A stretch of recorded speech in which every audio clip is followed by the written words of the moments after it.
chooses you, God fights for you. He's with you, and He will show Himself mighty. People may strip you of what you have, but so long as they have not stripped you of your life, there is still hope for you.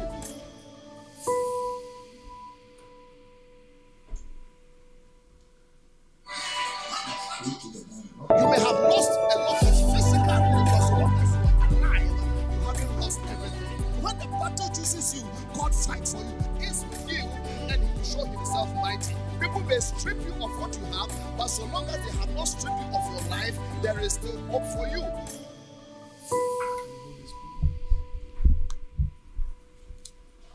Are we centered like good? You may have lost a lot of physical things, but so long as you are alive, you haven't lost everything. When the battle chooses you, God fights for you. He's with you, and He will show Himself mighty. People may strip you of what you have, but so long as they have not stripped you of your life, there is still hope for you.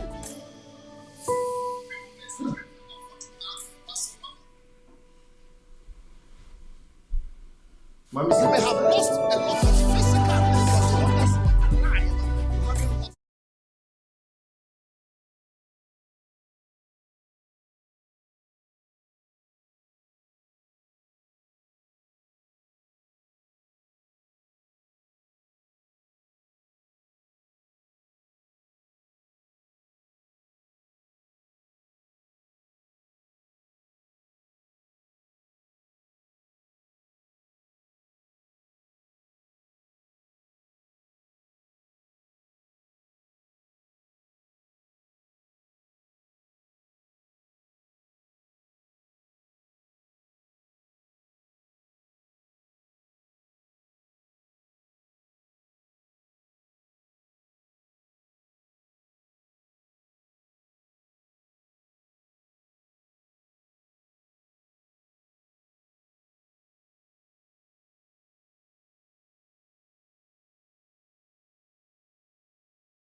You may have lost a lot of physical things, but so long as you are alive, you haven't lost everything. When the battle chooses you, God fights for you. He's with you, and He will show Himself mighty. People may strip you of what you have, but so long as they have not stripped you of your life, there is still hope for you.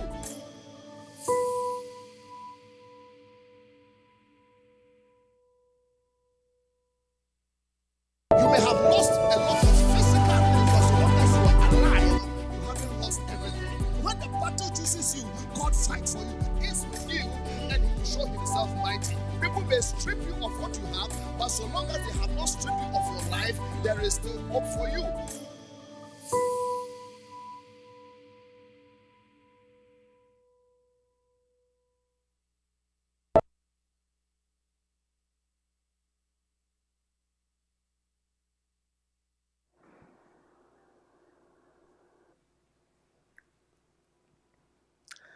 Hello and welcome again to a beautiful Tuesday. Not just any Tuesday, but Tuesdays with the Ambassador of Hope. And I'm glad you've joined us today right here in the studio. It's another younger self. Introduce yourself and say hello to them, younger self. I am a younger self. I'm Nicole Ofosu-Appiah. I'm the second daughter, third born. I'm happy to be here. The problem with the third child. Yeah, I'm the one that inspired that message. So if you want to know who's giving him the work, it's me. You know, I preached this message called The Problem with the Third Child. And it was in a combo, and one day she came up and she held it to me that this is what inspired you. That is what family is made of. It's a beautiful thing. But hey, Nikki, welcome. And welcome to everybody. Listen, before we go on, I want you to know that it doesn't matter how your week has been. So long as there's breath in your nostrils and a heartbeat in your chest, there's hope for you. You never know what tomorrow will throw at you. You don't have to give up. Just keep plodding. Sometimes it's hard. Sometimes it's almost like you can't go forward. I have a question. Do you have a better alternative apart from going forward? You never know. So pick it up one more time. Little by little, you get there. But do me a very good favor like you always do. I love you. Remember, we are live on Facebook and we are live on YouTube. Please pick up your device and share with as many people as possible. Tell them that he's talking to another younger self. Last week was good with Brandon, and today I think it's going to be even better with Nikki. So let's do that. Facebook, the Ambassador of Hope. YouTube, Frank Ofosu-Appiah Official. So let us do that. Let us do that. I want to welcome a few people right here. I see Pastor David Nkrumah. Pastor David Nkrumah and Rosemary celebrated their 25th wedding anniversary this past weekend. Happy anniversary and congratulations. I heard you danced yourself silly. Thank God I wasn't there because you would have exposed me that I can't dance. But happy anniversary. Malik, good evening to you. Malik says, Emma Ronnie, good evening to you. My billionaire, Mark Pessima is in the house. My honorable Nana Nimo, welcome. And trust me, right after that is the honorable Nana Joa. Nana, good evening to you. A lot of people are crying out for your ministry, and it's making me jealous. Be very careful I don't throw spears like Saul did. Akosia Williams, good evening to you, daughter. I hope you are doing very well. President, my miracle lady, God richly bless you.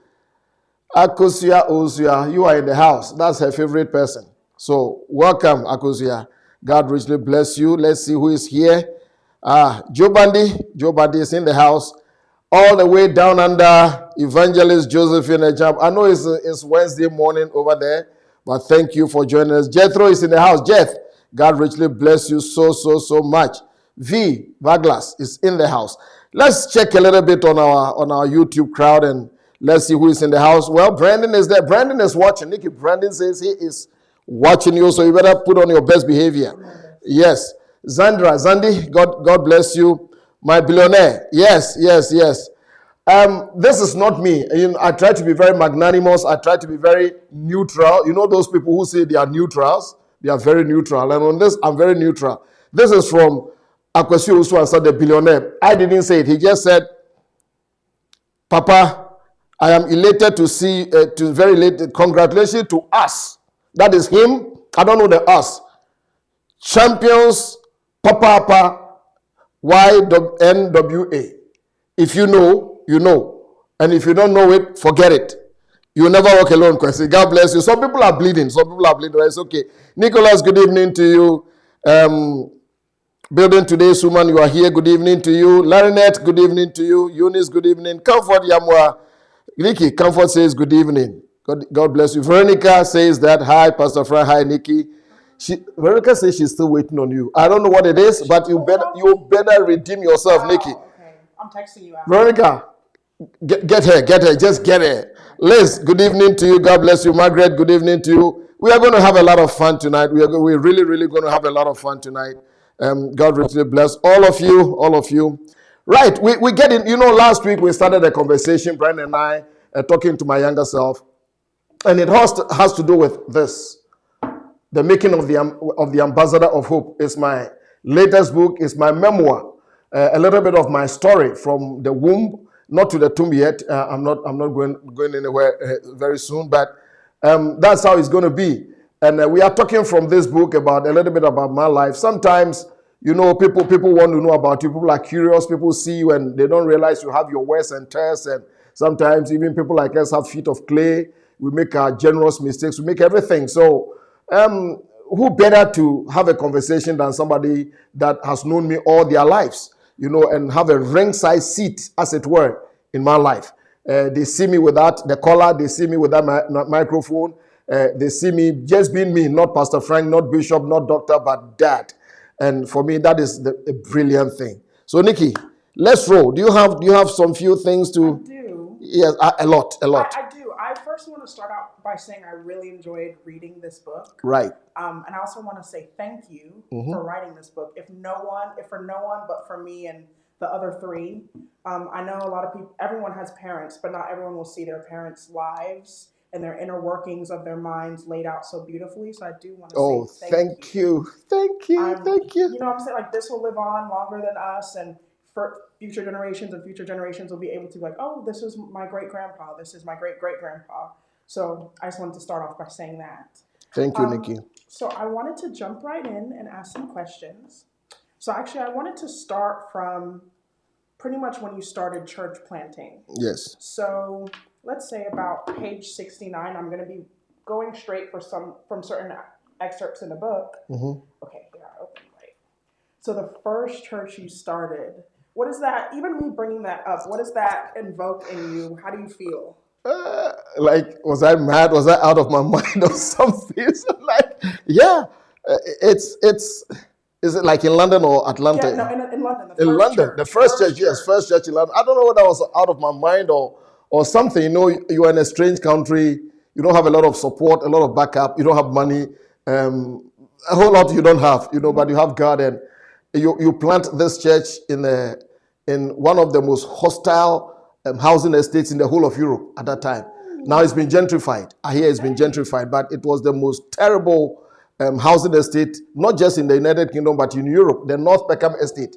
If anybody knows that, you know what I'm talking about. You call the police, they don't show up. We got robbed and robbed and robbed and robbed and robbed several times. I mean, they leave us a note that we've robbed you.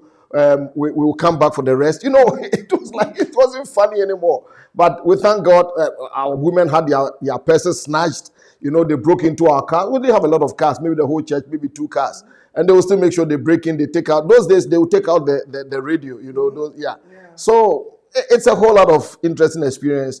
I felt in my heart that I needed to do that. And I trusted the Lord and I did that. And he honored me. We're glad you did. But how? So hearing all the negative things that were happened, even in here, you said you got robbed twice. And you got robbed twice 2 days in a row. They robbed you the first day and they came back for the rest the next day. Yeah. Me, if I'm in a situation where I'm getting robbed 2 days in a row, third day you will not catch me there. There will be nothing. How did you stay so committed to that cause? I know it's when God calls you somewhere, but how do you quiet your human brain to be able to stick through? I think, Nikki, 2 things. Number 1, sheer bloody-mindedness. Okay. Sheer bloody-mindedness. I think last week I made an allusion to that. Mrs. Golda Meir, the first woman prime minister of Israel, she said something that has stuck with me. She said, you know, they are surrounded by formidable enemies, very powerful. Israel is just a small nation. And they've been able to resist everything and, taking charge. And she said that we, the Israelites, have one secret weapon against all our enemies. And everybody was all ears. They want to know. And they said, what is it? She said, we have nowhere to go. And I felt that I had nowhere to go. I had nothing. And honestly, I wasn't scared for some strange reason. I wasn't scared. Maybe we had no alternatives. We had no alternatives. So we kind of stuck with it. Yeah. Okay.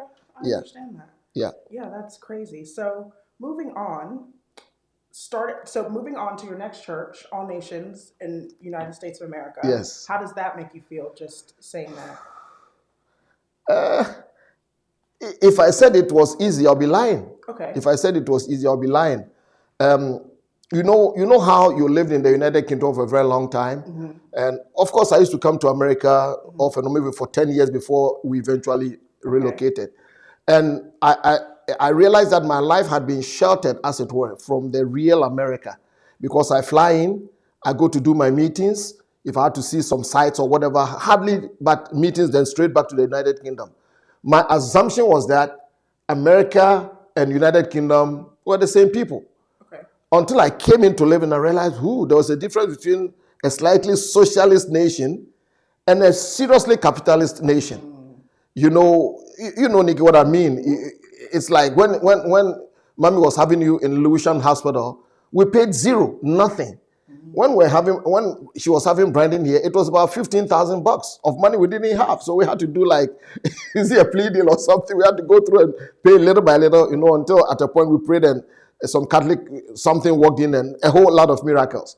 But Nikki, it wasn't a very easy prospect. More so that Mommy and I had been put into a situation where she and I were the only black people pastoring about 19 white, deep South white people. It wasn't an easy prospect.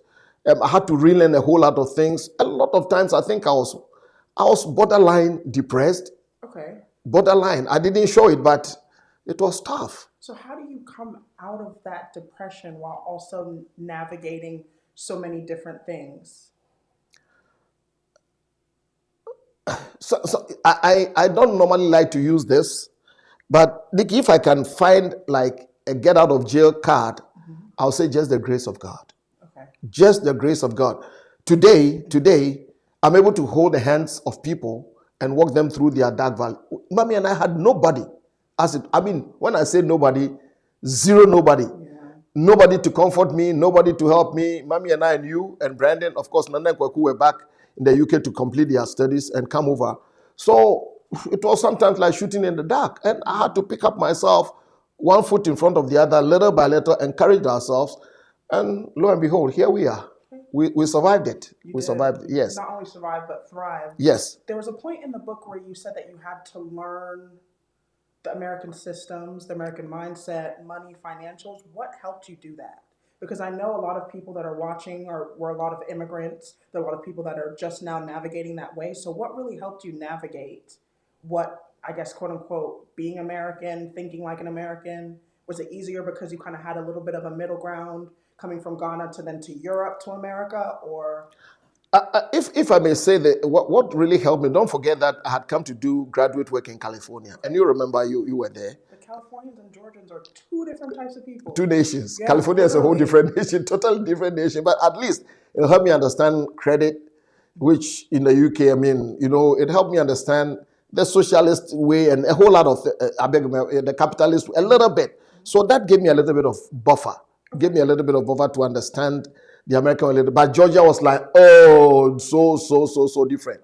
I think I had to learn as I went. Okay. I learned as I went. And I was such an eager learner. And I think I was very fortunate. Pastor Ronnie was there. And then, of course, Pastor Greg, who was almost like the associate and then the music pastor. And he used to spend a lot of time with me. A lot of time. So whenever we went out to do things, look for places and things, I listened and I watched and I learned. I made a lot of mistakes, but I learned. Yeah. Good. Okay, so going back to the church starting, brand new church, brand new country, you started with only 19 members. And plus only 19 members, the members did not look like you. No. I don't even want to use the word navigate that too much, but literally, how do you navigate that? I feel like on so many different levels, it's a lot of new, it's a lot of I don't understand, it's a lot of do I assimilate to these people? Do I make them assimilate to me? How did you figure that out? Nikki, do you know, have you ever felt in a situation where you did something and you just came to yourself and said, how did I do that? Yeah. That was my feeling. How did I do that? I honestly don't. I just kept going. And I just kept going. I think I was under so much pressure left, right, and center that I didn't have time to be scared or to think. We didn't have money, we didn't have support, we didn't have family, we didn't have friends, we didn't have nobody. And we had intentionally put water between us, literally and figuratively, yes, between us and the UK, so at least we can get our feet on the ground, because for the churches in the UK, Mommy and I are the only pastors they've known. So for them to let us go was another different prospect. And we had to cut the cord, as it were. So it was tough, Nikki. I wouldn't sit here and lie. And I want to speak to somebody watching Nikki and I right now. I don't know what situation you may be in, whether it's starting a ministry, getting into marriage, starting a new course, doing something. You have to understand that you may not always have the full complement of things in front of you. It was Dr. Martin Luther King who said that you don't have to see the whole staircase to climb. Just get the first one. One step should be enough for you. And just get there. And for me, it was a huge lesson in faith. It was a huge lesson in faith that if God has called you to this, then stick with it. I thank God. Many, many years ago, I listened to a message by a great statesman called Lester Summerall. And the message was, I did not quit. And I was in Bible school in the United Kingdom on a cassette. Somebody was playing it and I just sat down and listened. And that kept running in my mind, Nikki. I did not quit. Could I have quit? Yes. Did I have options? I don't know if I did, because going back was not on the menu. But yeah, so I want to encourage somebody. So Nikki, let's go. So speaking of quitting, yes. How did you combat the hurt and disappointment when people would quit church, and not even just people, sometimes pastors that you thought you were doing this thing with would quit on you as well? How did you combat that? And did that change who you are as a person, how you do ministry, or anything in between? I know that was a loaded question. Well, yeah, that's fine. We can handle that.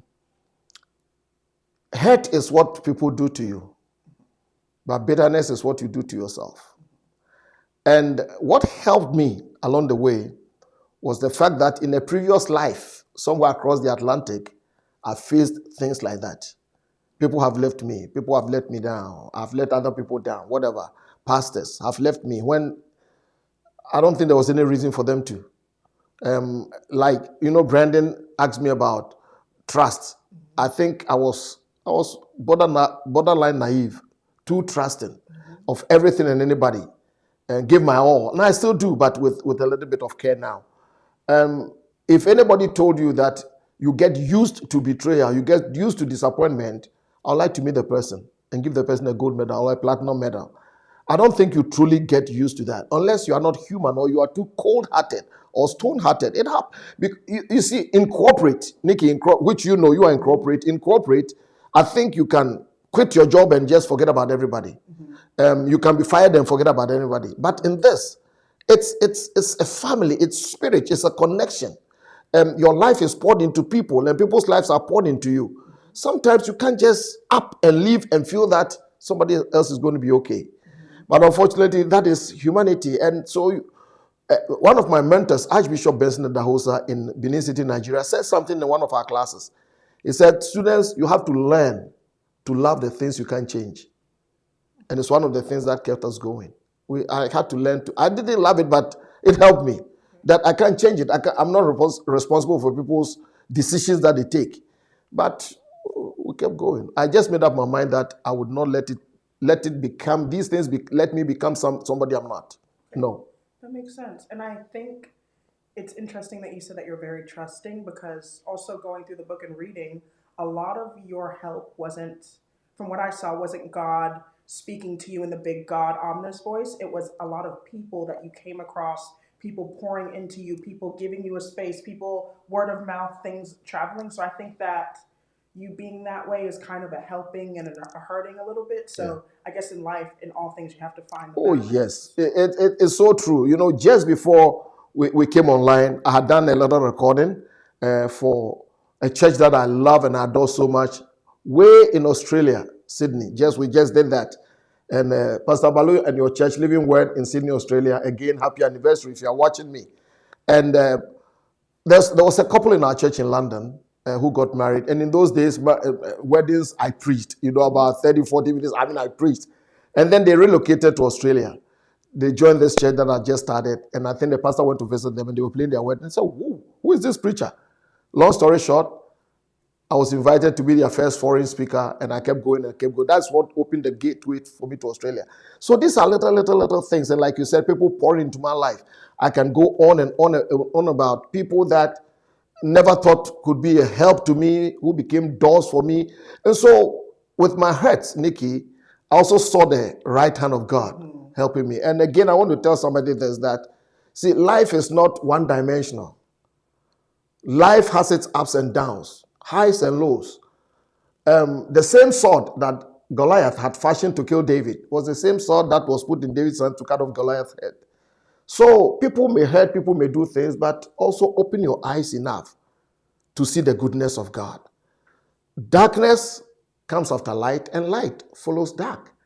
Life is cyclical. Make sure that your heart doesn't become bitter.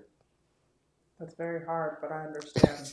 Well, you said it's hard, but not impossible. True. Can we say hello to some few people? Yes, there's a woman here, Mary Ofosu-Appiah. I've never heard of her. You never heard of her? Nikki never heard of you, Mary Ofosu-Appiah, but she says hello to you. Leila Labelle, God bless you. Yes, you have to learn to love the things you can't change. Gina Gina, God bless you. More grace to you. God grace. Sam AEC, God bless you. Sam, you don't know this one because she wasn't born when you were there in Cove Town. Sam AEC was with us. In fact, none of my kids were. I think he saw Nana. But Sam, God bless you. He's in Toronto, Canada. Great guy. He used to sew our clothing for us. Jennifer Tieku, Charlotte, North Carolina, All Nations Church. God bless you. Oh, Victoria Agri. Vicky, you're still in your 50th birthday mood. Huh? Enjoy it, baby. Enjoy it. Say hello to the bishop for us. Nana Mwako, thank you. And happy anniversary. I'm going to come to you. Happy anniversary in the city of London. You've done amazing with GGT. Great man. This one too, Joseph Asma, you know him? Okay. Well, we don't know you, Joe Asma, so whoever you are, God bless you. Oh, Caleb, God bless you. You have been such a right-hand help for us. Oh, Gazi Eccentrics is in the house. God bless you. Nikki, just give me a minute. Let me just scoot over to our YouTube crowd. Let's see who is here, so we don't let them feel left out. You know, there are a whole lot. Wow, a whole bunch in there. Wow. Doris, God bless you. Doris, God bless you. How about this one from Dallas, Texas? You know her? Absolutely not. Not. Okay. Nana Duma, she says she doesn't know you. No, sometimes they tell us blood is thicker than water, but I can't really believe she said doesn't know you. Sandy, Sandy Parker, God bless you. God bless you. God bless you. Charles Grante, oh, God bless you, Charles. Stella, you know this Stella Ofosu-Appiah too? Maybe. Nikki says maybe. Nikki says maybe to her auntie. Yeah, God richly bless you. Good to have you here. All right, let's keep it rolling. Nikki, let's do it. Listen, if you have any questions for me or for Nikki, please drop them. Drop them. Many times you start dropping the questions when we are just out of time. So please do that so that we can look at some of them. They will alert us, and then Nikki will answer all the questions. Let's go next. Okay, so you went from 19 members Yes. to 50 members. Yes. Then you experienced exponential growth from 50 to 400 members in about 3 years. Yes. How did you handle such large growth?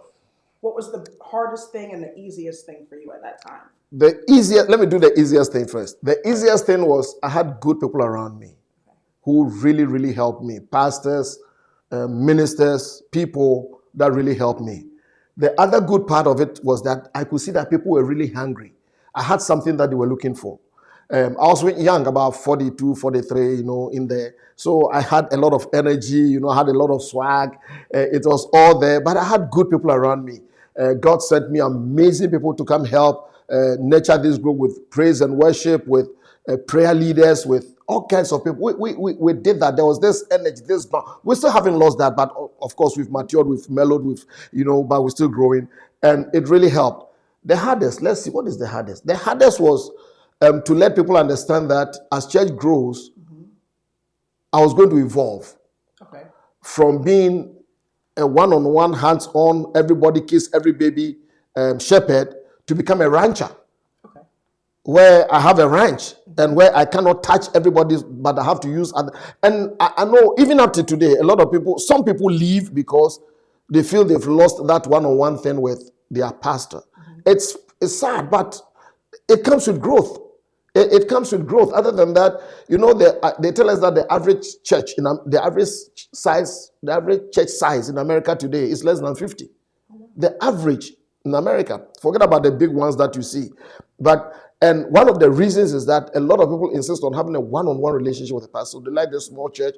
They want him to kiss every baby and that kind of thing. But it's not wrong. No. Everybody have their preferences. Some people also want to get lost in a big church and don't want to be bothered by anybody. Just go on their merry way. So it's people's choices. I have absolutely nothing against that.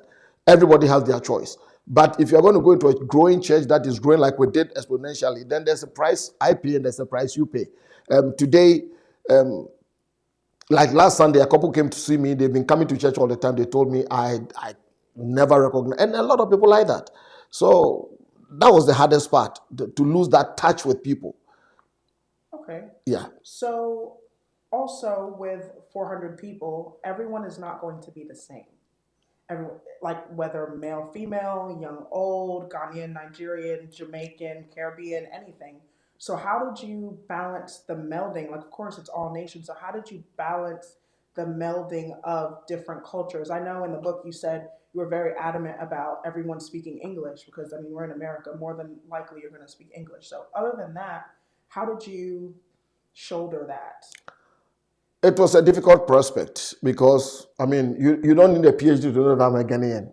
And normally people gravitate towards, quote unquote, people they are comfortable with. Like their own. Please, you understand me. And when it happens, the majority want to hijack the visionary, like he's ours.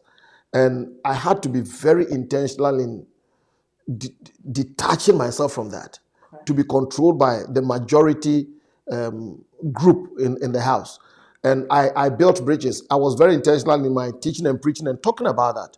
And I did that. Of course, some people didn't like. I remember one woman, Mommy and I were talking about it a few days ago, that I had insisted that speak English. Other than that, no. Not that, because you know how people can be speaking their, and this woman, I said to her, well, hello. He said, well, no, I don't talk in church. An elderly Ghanaian woman. I said, why? He said, well, you said we shouldn't talk. So I said, did I say we shouldn't talk? But anybody will read anything into it. But that is how I managed it. I was intentional in teaching and modeling it.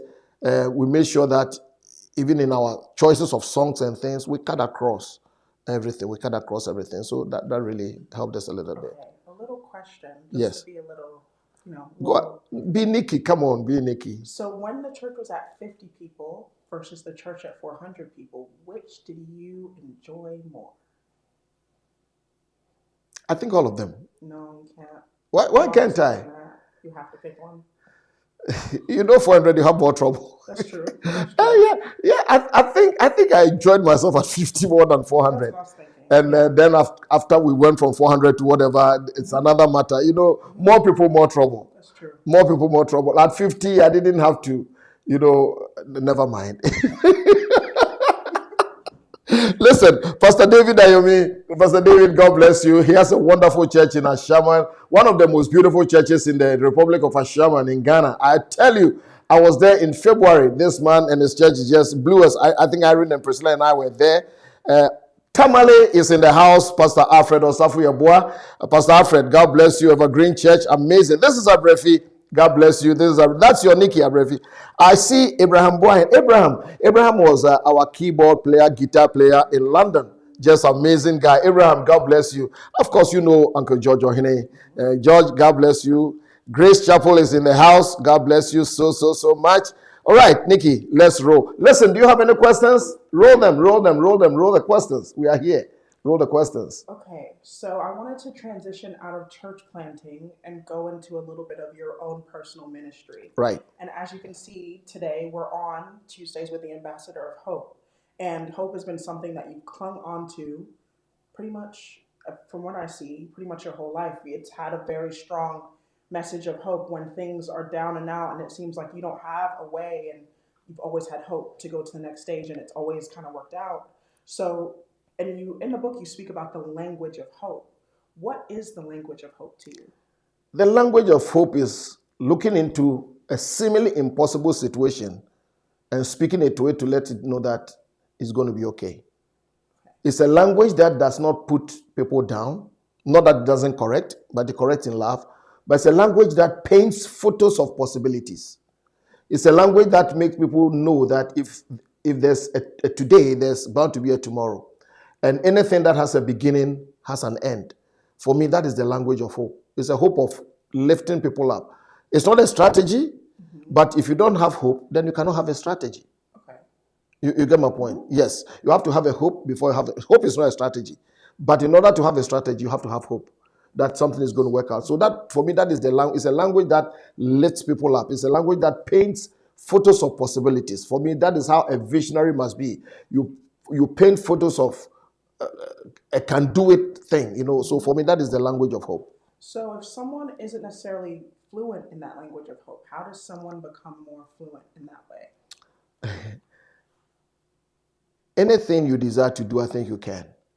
The day I saw an elephant trained to dance in a circus, I believe that everything is possible. And so if you see it and you desire it, you can have it. You can have mentors who can mentor you. You can have coaches who can coach you. You can emulate and mimic other people until you get the hang of it. So for me, a lot of things in this life I learned. Yes. So next question. I know you're going to laugh when I ask this question. Okay, let me laugh first before you ask. Nikki says I'm going to laugh. You ready for it? So he is. He's going to laugh. So at this point in time, your ministry has spanned over 40 years. Are you not tired?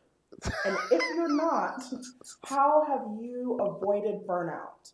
Because also in the book I said page about 106, you gave us some statistics that were kind of very staggering to me. You said as of 2022, as many as 42 pastors considered quitting full-time ministry in the year before. And about 50% of pastors are discouraged and would leave the ministry if they could, but they have other ways of making a living. So have you ever found yourself in that number? Are you there now? Like, are you not tired? What? What is keeping you going? I wish this lady didn't ask me this question, but this is ambassador of hope, and we have to talk. Are you not tired? I am tired. I have to be truthful. I have to be vulnerable. Do I find myself in those statistics? I think I'm included. Minus me, it will go down a little bit in the percentage. Do I want to quit every day? In my mind, I quit every day in my mind. But I don't let my body obey my mind at that time. Do I suffer burnout? I think borderline. Yes. I have to be very truthful because let me be direct. Let me be vulnerable a little bit. You know, sometimes culture dictates a lot in people's leadership. And the culture that I operate in really demands out of leadership. Makes a lot of demands. When you have to think for people in things that they should think for themselves. You come on, and if you refuse to think for them, then they're offended. People expect you to know what they are going through without them telling you. And when they don't tell you and you don't know, then they make a Broadway production of it. It's draining. It is draining. That is why a lot of people from my culture, in these cultures, never grow in a meaningfully big church. Why we have been able to do what we've done with so many hundreds of people, only God knows.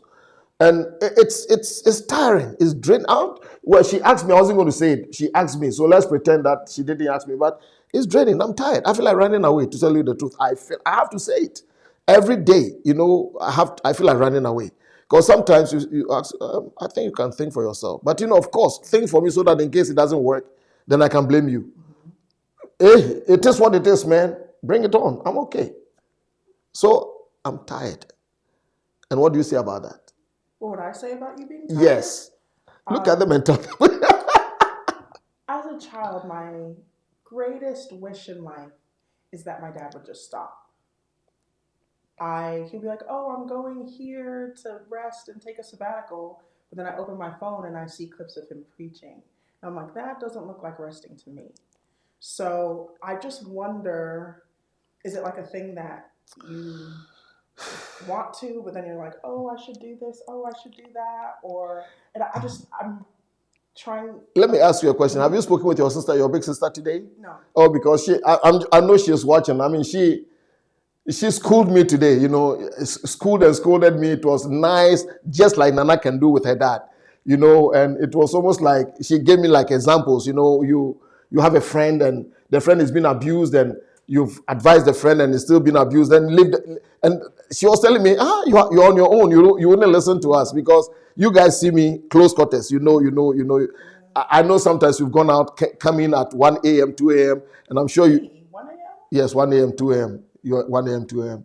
Yes, and I know Nikki would, anytime she comes, you know, I hardly close our bedroom door, and she will peek to see whether parents are there. And I'm sure many times you see my iPad on. Mm-hmm. I am reading. Mm-hmm. I'm reading a book. I'm planning something. And it's on and on and on and on. And I don't know, Nikki, I don't know. Do you think that's good? No. Okay. She's a lawyer. So she's pressing the attorney buttons a little bit, you know. So what would you tell someone, or yes. What would you even tell your younger self, like 20 years ago, 15 years ago, about balancing work and rest? I would tell my younger self 20 years ago that, Ofosu-Appiah, don't be stupid. You're only human. And you are not Charles Atlas to carry the whole world on your shoulders. And that even Jesus rested. And that if you don't rest, you may be late to rest early. That is what I'll tell my older self. I wish my older self would translate himself into my younger self would translate himself into my older self to listen to myself speak. It is very true.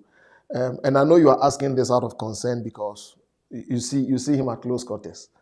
Yeah. So can you tell them to let me rest sometimes? I don't even have to. He said it. Also, don't forget, if you have any questions, be putting them in the chat. YouTube, Facebook, we're reading the chat to see if you have any questions. We'll be happy to ask, happy to answer. Please do that.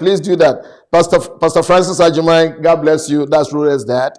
Yeah, you know, he's my close buddy. Grew up together. Nancy Adom, God bless you. Sandy, Oba Frema, God bless you.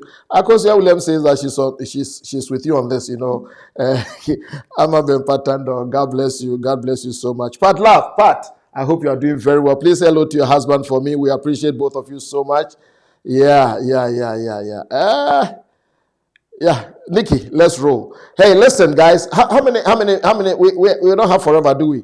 I don't know how much time. Yeah, we have about 15 more minutes. So if you have any questions, please drop the questions or whatever. I hope you are enjoying our time together. So next, let's go. Chrissy is asking a question here. Maybe do you guys have Chrissy Lincoln's question? Chrissy says, Nikki, there it is. Maybe you ask for Christy. She's your friend. Christy says, do you ever say no to people, especially when you need and deserve a break? I can answer that, but I'll let you answer it. No, Nikki, answer for me. No. Nikki was like an extension of me. Let me tell you a secret. When Nikki was born, till about when she was 3 or something, she slept on my chest. She knows it. Till about she almost broke my rib cage. That's how much she was attached to me, and she wouldn't sleep in her room. So we had to bring her bed to sit beside our bed, and Nikki will hold my hands, until she falls. And if I take my hands, she'll wake up. This is how this woman terrorized me. The reason why I'm so skinny, and I couldn't get tall is because of her. She just sucked the life out of me. Nikki did. And I used to travel a lot with her all over the world. We go to Amsterdam to preach. I mean, she was like an extension of me. Nikki was with me everywhere. That's how the thing is. And so she knows me more than a lot of people. So maybe you can answer that for me. Do you ever say no? No. I think no. I don't think he does, but maybe I've seen him, I guess since working in closer proximity, I've seen the no a few times, but it's very, very, very few and far in between. I think I'm overdriven for people. Overdriven? Does that exist? Yeah. I think I overdrive myself, that is. For people, which is wrong. Okay. Where's the destination? Because if you're driving, you're going somewhere. Helping people, which is not very good all the time. Okay. Yeah, it's not good. You can see that today I'm under interrogation. I'm standing in the box, and a trial lawyer is coming after me. But this was unplanned, I'm telling you. But this is coming from somebody who knows me better than all of you watching. Of course, except some few people who are also watching here, who also know me just like Nikki does. So in ministry, is it more important to make decisions for the good of others or for the good of yourself? Or does it just depend? I think it depends. But mostly you should make decisions for the good of yourself. Because if you're not there, then what good does it make for other people? So that is the thing. And sometimes people must be understanding, and people must be accommodating. You get my point? Because even for last Sunday, for example, I had to preach twice. And before then, the week before, I'd preach Wednesday, Thursday, Friday, Sunday, on and on and on. In fact, I started from Monday, and so a almost 68-year-old body needs a little bit of rest. And even in between the two services, I had to speak to 8 people quickly. So that is why right after the second service, I don't know if I went after, Brandon just quickly took me into the car because he knows that I was going to stick around and talk to a zillion people before I get out. I don't know. It's going to be okay. One day it went. Yeah, one day it went. Yes. Akosio says, I don't know if it says, Nikki, thank you for sharing Daddy with us. You like? No choice. Wise the maker, God bless you. Nikki, let's go. Any more questions? Yes, any more questions? I have one last question. It's very simple, but kind of hypocritical for what we were just talking about. But what is next for you? I know the book says that this is this part of your life. So the next chapters of your life, what will that look like? What do you hope that will look like? Again, I'm going to be very vulnerable. There was a meeting today, Zoom meeting, that to tell you the honest truth, I wasn't looking forward to it. Because they had warned us that, this meeting will not be more than 2 hours. And me donating 2 hours of my time on it, it's like, ooh. And I'm teaching a leadership conference from tomorrow, then Thursday, then Friday. So my mind is occupied. I'm writing, I'm doing things. But somehow I found myself on that Zoom thing. And I finished and I came back and I told Mommy, I thank God I went on this Zoom thing. I'm part of the governing council of AFLIGA, it's Africa Future Leaders Institute for Global Affairs. Huge thing, professors, doctors, prime ministers. And I was in there. I'm in that group that I think there are 12 of us.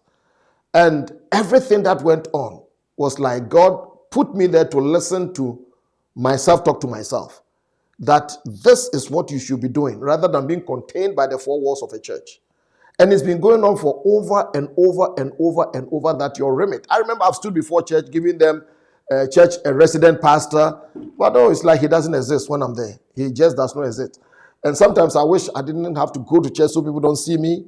But I think I've been a church creature like all my life. So somehow instinctively I wake up and it's like, I remember one day I got up in the morning and rushed into the shop. Mommy said, "Where you go?" I said, "Church." He said, "No, today is Friday." So yes, just this is your last year, somewhere last year. We all best start laughing. So what next is I want to spend my time with leaders, to raise leaders, to do what I feel that is where my life should have been by now, rather than being contained by the four walls of a church. That is the truth that I'm saying. I want to be very vulnerable. One time, Mommy had traveled, and wasn't you, Brandon and I, we took a walk in the Suwannee Town Park. And I got a call from a strange number. Now, normally I would, but I saw it was an African number. So I picked up, and it was a classmate. He lives in Cameroon. He was my classmate in Bible school in 1984. And he said, "Franco," anybody says Franco, it's like we are close, buddy. And said, I said, "Hey." Then I mentioned his name. "Hey, what's up?" And he said, "Well, I've not been thinking about you. I've not been praying about you, but God gave me a word for you." After Bible school, he went into Kweza. He's building hospitals and schools. So he's not your kind of prophet. But he said, "God says for me to ask you, are you going to still allow the four walls of a church to contain you with all I've given to you?" And before I could say Jack, he had hung up. He didn't pick up my call again. I lost sleep for a long time. Then I go back to factory settings of this and that and that. So that's the thing. That's the thing. Do you think you're going to ever stop preaching? Yeah. Stop preaching, I don't think so. Okay. But stop pastoring, maybe. Okay, that's fair. Yes, but preaching, maybe not like continuous like I'm doing now, on and on and on. Last night we were talking about my spiritual father who ordained me, Dr. Edgar. He died October 11th, 2022 at age 86. And Mommy and I were talking about him. And I remember when he ordained me, November 19th something. And I remember him saying to me and to the congregation that your gift, your anointing, your talent is almost going to be like a curse. That everybody is going to drag on you because you're going to be so good at what you do that everybody will be dragging you. And I remember that all the time. But I think there has to be a stop somewhere. There has to be a stop, yes. Okay, I respect that. Nikki, there's a question here from Nicholas. It says, there it is. Okay, it says, when it comes to your younger self, you said you've been reading a lot of books on your iPad, including the Bible, all through your life. And does reading the Bible alone make you such an avid reader? Nicholas, no. Reading the Bible alone doesn't make you an avid reader. You have to read. I've been an avid reader. My kids are the same. And I took that from my dad. And I think my dad said he took it from his dad. That we are a family of readers. It's from family to family to family. My siblings, almost everybody is a reader. We share books. In those days, we read books. We try to outread each other. Growing up, age 5, 6, 7, 10, whatever, I spent all my afternoons in the Cove Town Library. When I entered the library, to your right is the children's area. To the left is I always went to the left. They'll drag me and I'll go to the adults area. And I didn't like kids' books. And that's how I've been. It's a discipline. It's a discipline that you have to apply yourself to. The Bible alone doesn't make you an avid reader. Yeah. So I read other things. Yeah. Well, Jefford, where can I purchase the book? Can't find it on Amazon. I don't know if we're on Amazon yet. Are we? I don't think they've published it on Amazon yet. I think, where do we go? Where do we go to? I think they can go to Advanced Life, advancedlife.org, advancedlife.org. That's our website, and you can get it. Nikki, there's still some more questions here. From Daniel the Eagle. Guys, you have Daniel the Eagle. He's in Dallas, Texas. He's one of my proteges. Taught him in Bible school in the United Kingdom. Great man. Daniel, yes. It says, what What advice? Advice to a pastor who took on a church pastorate in transition, but also has a global prophetic teaching ministry that extends beyond his local church on timing to get balanced on assignments. It's basically time management. Yeah, Nikki, answer Daniel. I don't know. Time management, isn't time it? management. Yeah. I don't know. I feel like 24 hours, I feel we've become so accustomed to 24 hours, we feel like it's not a lot of time. But in the grand scheme of things, it's a lot of time. So I feel that if you allocate the right amount of time to the right things and doing the right things in the right order as well, because not just time, it's order, I think you'll be able to get everything done that you're supposed to be done. Also, my dad always says this, delegation is very important. Not everything you have to do yourself. So if something has come to you, have good people around you that you can delegate the right things to the right people. That's super. Somebody said that life is a trade-off. You have to learn to trade off things. And so in the nice way, like Nikki is saying, you have to balance things. You have a global prophetic ministry, yes, but you are pastoring a local church. That's why I find myself in. You have to find a balance. You can't do everything at this. Even Jesus, when he was on earth in his flesh, was subjected to 24-hour day. And he says that I must work the works of him who sent me while it is day. And night comes where I can do no work. So yeah, he appreciated the dark times and the night times. So that's fine. I think maybe we have answered this, Nikki. I don't know, but he says, Bishop, please do your hesitancy to rest negatively affect your family? And please, what is your advice to a young minister? Yes, in the way that we worry about our father because we love him and we've seen the magnitude of everything that he's done. So sometimes I wonder, I just wonder, when is it gonna be enough, And my dad is getting more mature in age, so I know that with age maturity, more rest is required. So I would just like him to take part in the resting so that he can be healthy and we can have him for a long time. Thank you. Jenfua, God bless you. She says she's been following my ministry since the 90s in London. Wow, that's like a whole millennium ago. Thank you so much.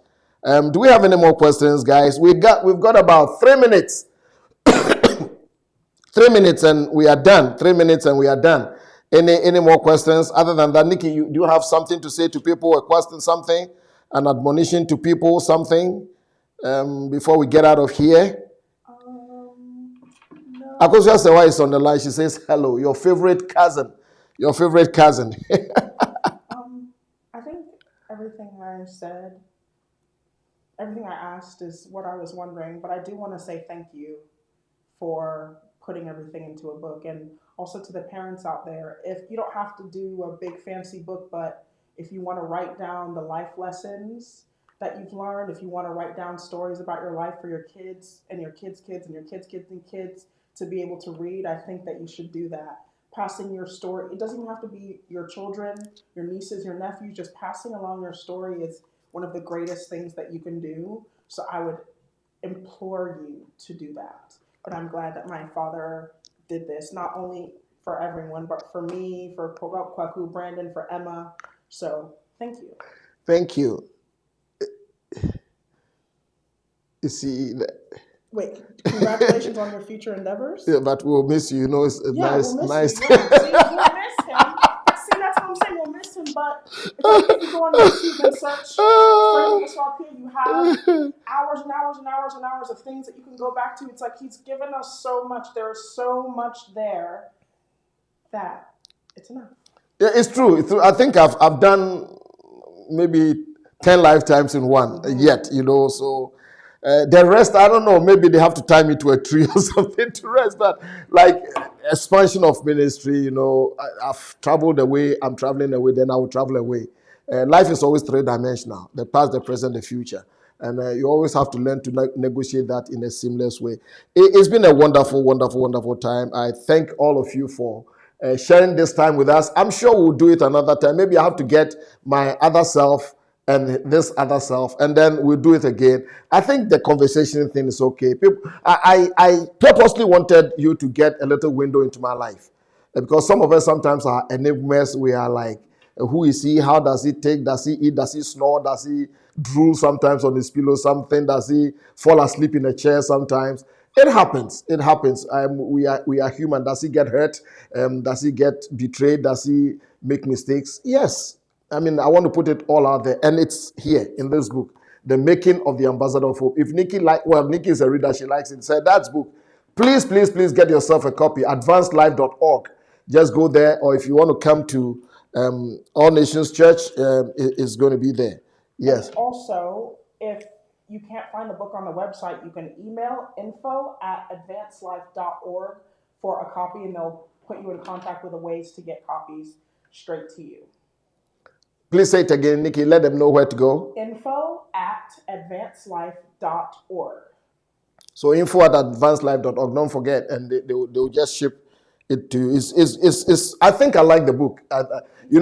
I gave the first copy to Mommy, and Mommy said, "Man, this book is very engaging." And if somebody who is the book says it's engaging, and I think, then I read it and sometimes I say, "Wow, did I put all of these things together?" So thank you. And for me, one of the greatest blessings that I have in this life is you. Every one of you has contributed to the tapestry of my life. And whenever our paths have crossed, whether good or bad or neutral, whatever, I don't take it for granted at all. People have taught me lessons. Some were the lesson. Some taught me lessons. Some also came for lessons. Whichever way, it's beautiful. Please make sure that you don't become something you are not. Walk on your path. Rest a lot. Drink a lot of water. Rest a lot. Sleep while you can. The world will still go on. I'm talking to my younger self. And so all that remains for me to say is thank you. And right here in this studio are amazing people here who have made this thing work. You don't see them. They are behind the cameras. They are behind the computers all over. It's a buzz of activity. But they've made this work. And beyond here, we have other staff somewhere who are also controlling all our things. Thank you. Thank you. Nikki, you want to say something before we get out? No, I'm shy. Thank you for listening, though. I really do appreciate it. Good. Nikki says she's shy. Go and tell that to the Marines. But listen, have a very good evening. We'll come your way next Tuesday, God willing. Whatever you do, remember, it is not over until it's over. Frank Ofosu-Appiah is my name. And Nicole Ofosu-Appiah is mine. Bye-bye.